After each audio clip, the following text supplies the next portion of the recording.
নমস্কার বন্ধু, সবাই কেমন আছেন? ভালো আছেন? আমি গাছের গপ্প থেকে চন্দনা বলছি। আজকে আমি ধনে গাছ কীভাবে বুনতে হয় সেটাই দেখাচ্ছি। আমি গোবর দিয়ে মাটি দিয়ে আগে সারটা তৈরি করে নিয়েছি। এখন আমি এবার টবের মধ্যে মাটিগুলো দিয়ে দিচ্ছি। দিয়ে এবার রাত্রিবেলায় ধনেগুলো ভিজিয়ে রেখেছিলাম। এখন আমি গাছের ধনেগুলোকে টবের মধ্যে ছিটিয়ে দিচ্ছি। তারপরে ছিটিয়ে দেবেন।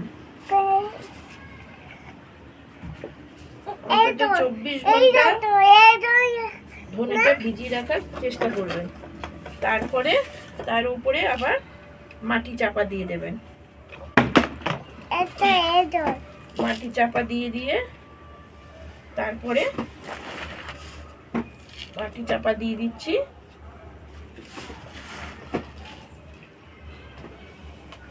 এবার হাতে করে অল্প করে জল ছিটিয়ে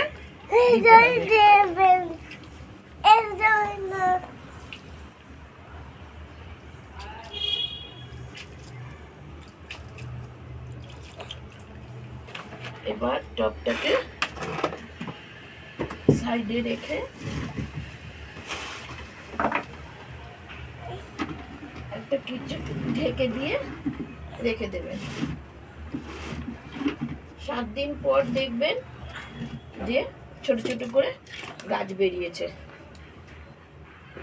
এবার আমি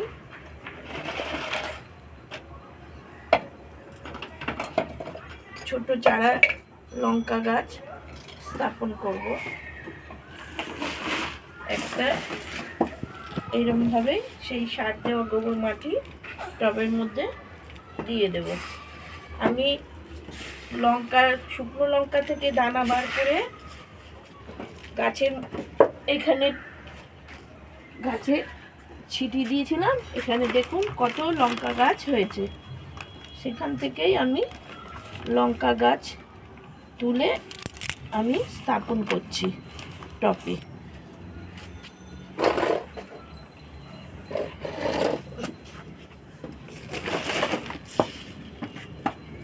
দেখুন দুটো করে লঙ্কার গাছ নিয়ে স্থাপন করছি।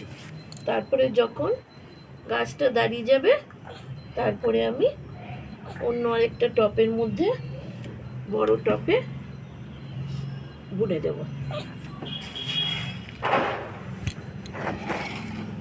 এই মাটি গোবর সার দিয়ে এরকম করে লঙ্কার গাছ বুনে দিচ্ছি। প্রথমে বড় টবে দেবেন না, ছোট টবে দিয়ে গাছের বড় হলে পরে তারপরে বড় টবে দেবেন।